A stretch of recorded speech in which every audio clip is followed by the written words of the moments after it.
you bringing families into your conversations about student data? Hi, my name is Milam, and I'm a design principal at Education Elements. Today, I'm going to be sharing with you a framework you can use in planning to engage students' families in conversations around data: access, understand, and action. This video will speak specifically to the promotes equity and inclusion aspect of the essential elements of data culture framework. Specifically, we're going to focus in on the way in which you distribute data across the community, especially thinking about those who have been historically disenfranchised or disengaged from the conversations around data. And this is because it'll promote transparency, enable all stakeholders to take a seat at the table, and ensure that those at the table have equal power.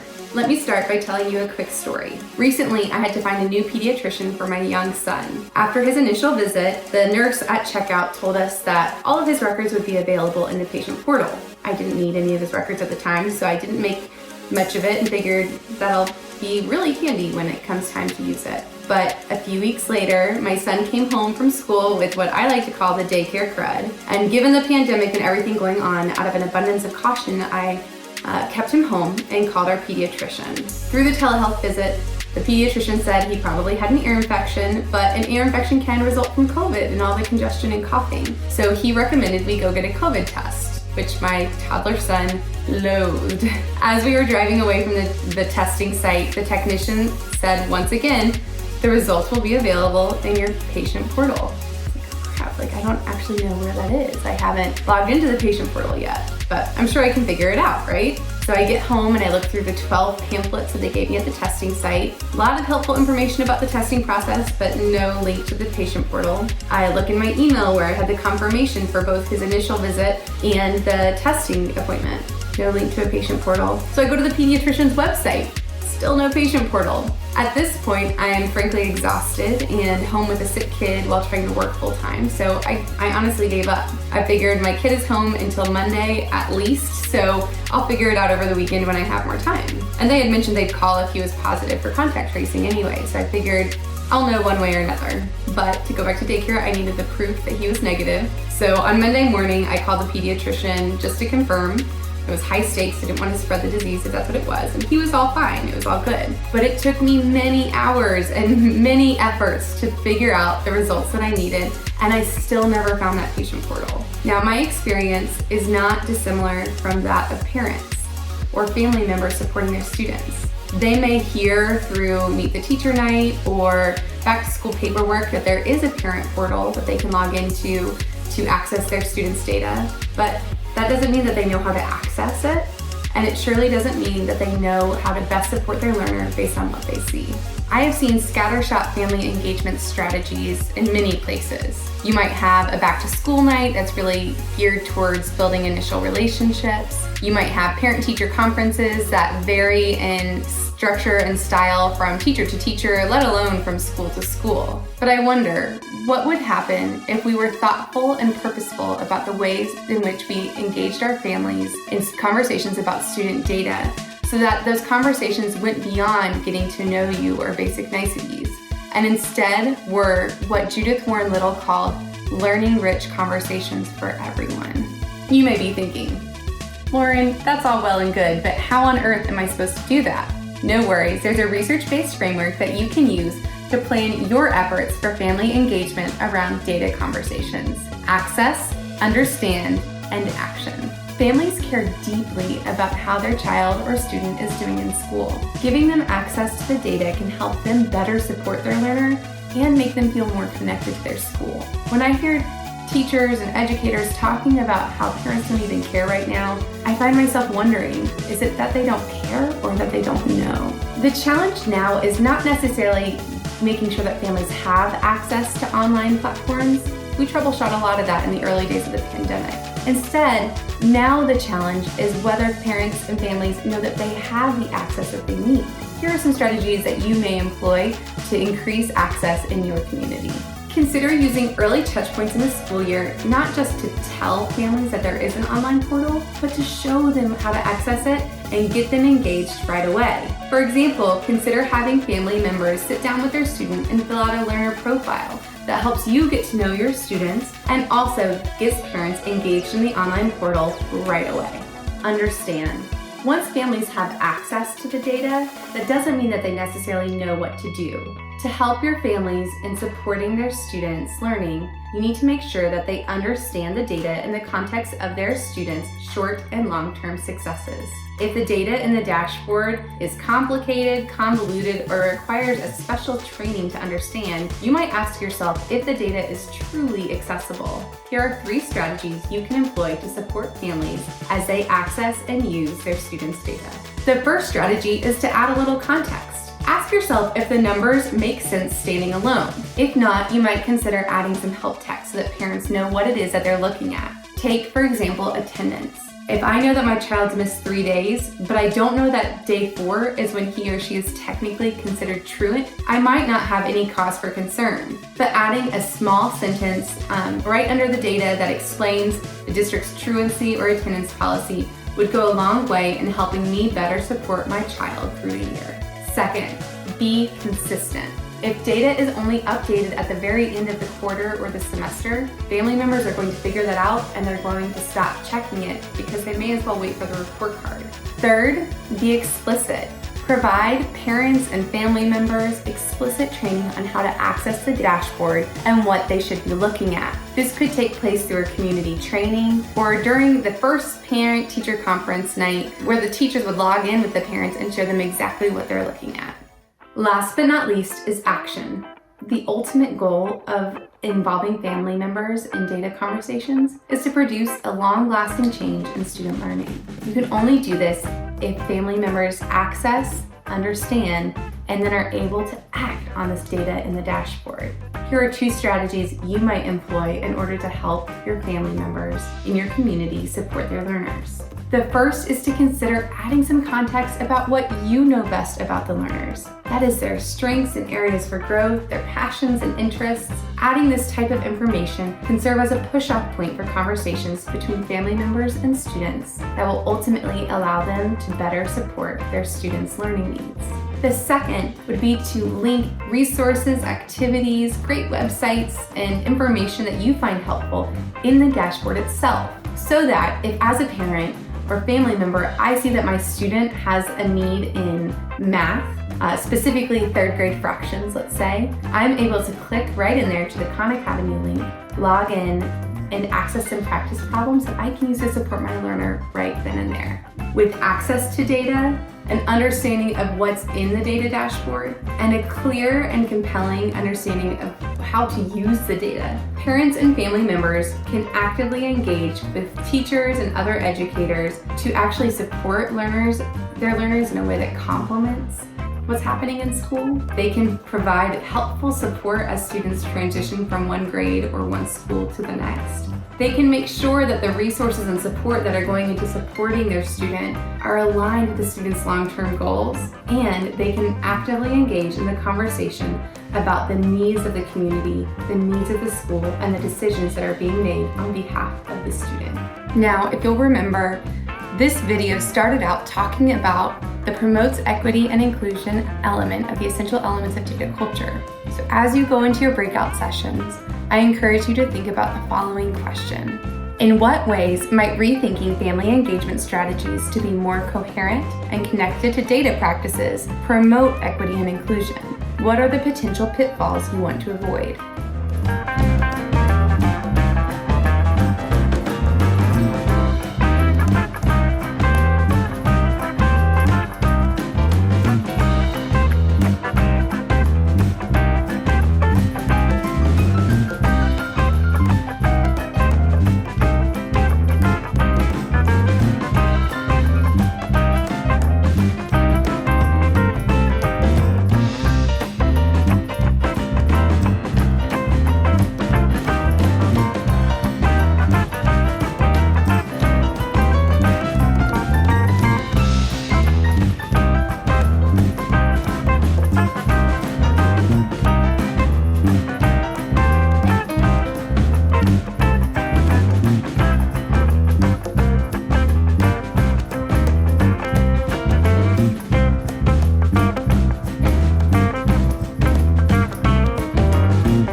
watching. As a recap, today we talked a 3-point strategy you can use to increase community and family engagement in student data conversations: access, understand, and action.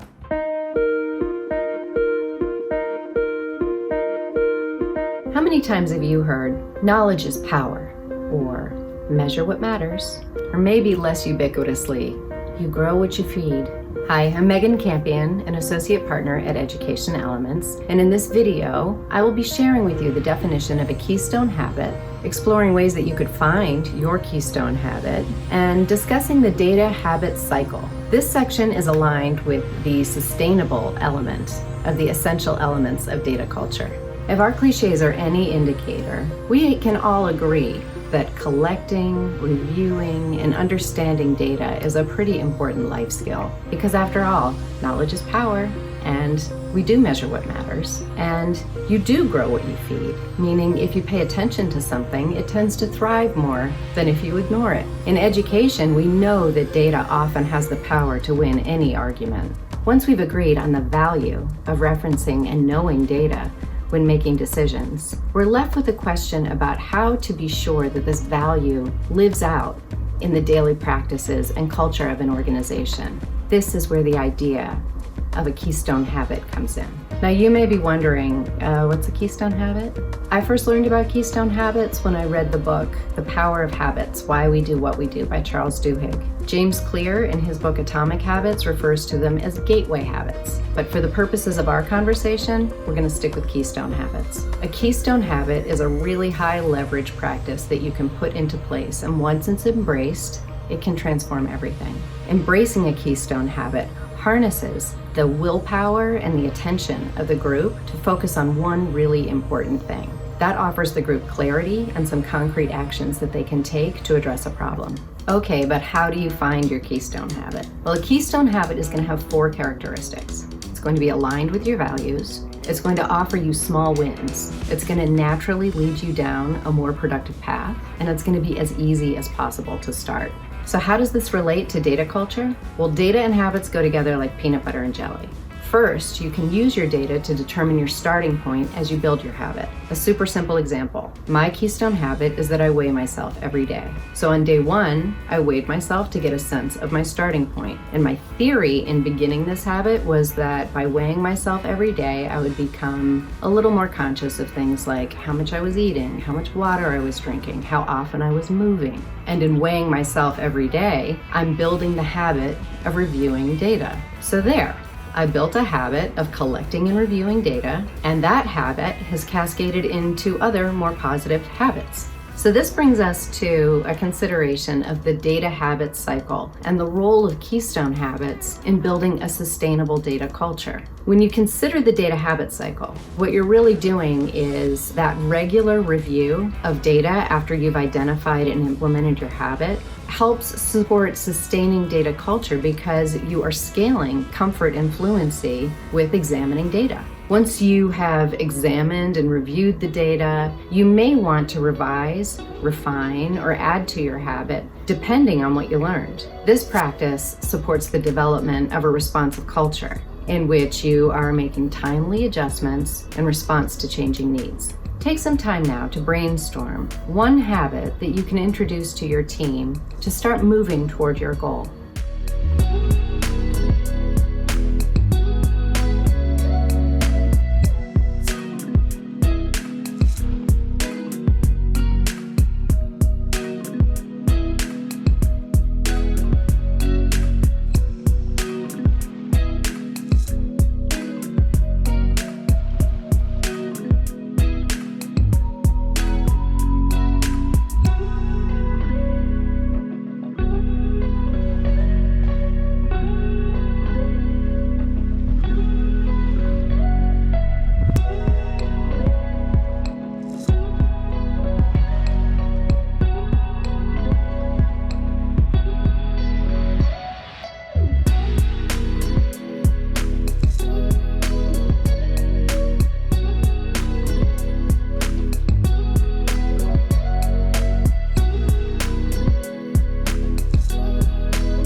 Thanks for watching and exploring the relationship between habits and data with me. To recap, we discussed Keystone Habits, those high leverage actions that are easily implemented that can have a domino effect for impacting change in either your life or your organization. We touched on how you can identify your Keystone Habit by considering your goal and your values, and how the adoption and evaluation of that habit can support the development of a data culture on your team. Hi, I'm Shelby, a former teacher who became a policy researcher who is now a consultant. And what that means is so much of the guidance that I give school and district leaders is grounded in this belief that data play a really important role in the decisions that we make, and therefore in the lives of our students and their families. This video addresses the responsive essential element of strong data culture, which is all about using data to uncover the truth and then using that information to make real-time pivots in strategy. In this video, I'm going to describe how districts with a strong data culture don't just use data to evaluate their successes and their failures. They actually see it as a powerful tool to better understand their problems, their challenges, and identify the right solutions for those challenges. Let me give you an example. The phrase learning loss is everywhere in education right now. Everyone from politicians to thought leaders are talking about the urgency behind understanding the academic losses that have occurred because of the COVID-19 crisis. And I've been one of them. I wrote this in a recent piece on data culture. School districts face the enormous challenge of understanding the learning loss this global pandemic has created,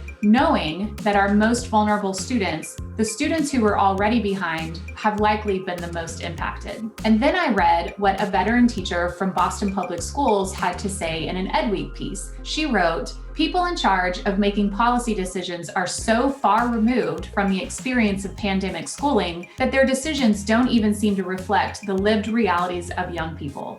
Oh, that hit me like a punch in the gut.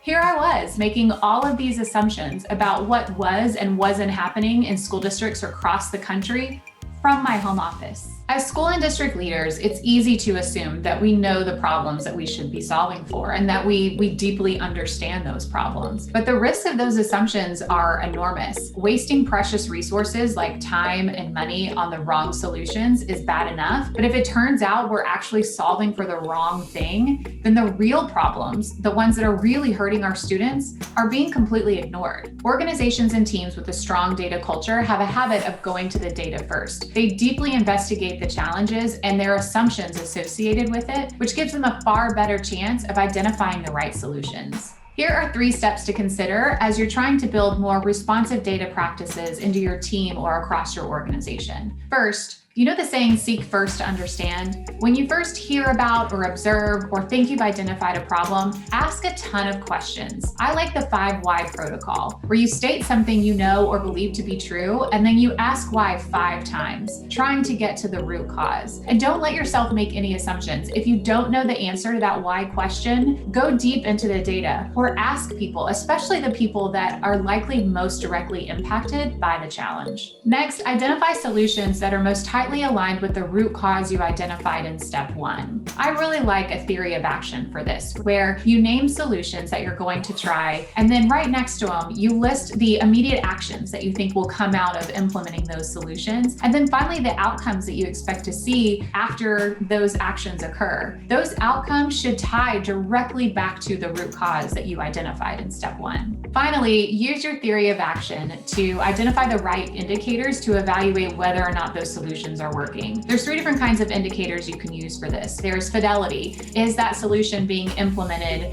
as you intended it to be? Things like action indicators. Are you seeing the actual behavior or the actions that that solution should lead to? And then impact. Is it having that long-term impact that, again, ties right back to that root cause you identified in step 1? Now, let's apply this framework back to learning loss. First, we have to seek to really understand. Remember that teacher I mentioned, the veteran teacher from Boston Public Schools? When she actually asked her students about their experience in their learning this year, this is what she found. More than academic loss, students have lost connection with one another, connection with adults that care about them. She found that kids are struggling with their mental health, and just putting them back in schools is not going to solve for that. She also found that some students are really thriving through this environment. The fact that we've embraced this quality over quantity mentality and shifted to a more mastery-based approach to learning has really worked well for a lot of students. Let's use that last finding to create a theory of action. So if mastery-based education or competency-based or standards-based education is a solution that we want to try here, what do we expect to see out of that? We might want to see that success becomes measured and celebrated as growth, leading to more student motivation, especially among students that have traditionally been labeled as low performing. We might want to see that prioritization occurs around content and standards, leading to a higher weighting of those standards that really matter, especially for the next level of education. And finally, what indicators should we use to measure things like student motivation or post-secondary readiness? Take a minute to think through a problem that you're currently trying to solve. What assumptions have you made about that challenge? And what information do you need to connect to truly understand it?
As a reminder, today we talked about the responsive essential element of a strong data culture, which is all about using data to uncover the truth, really understand the problem, and identify the right solution for that challenge. Thanks so much for watching. For more content from Education Elements, please be sure to check out our website and follow us on Twitter.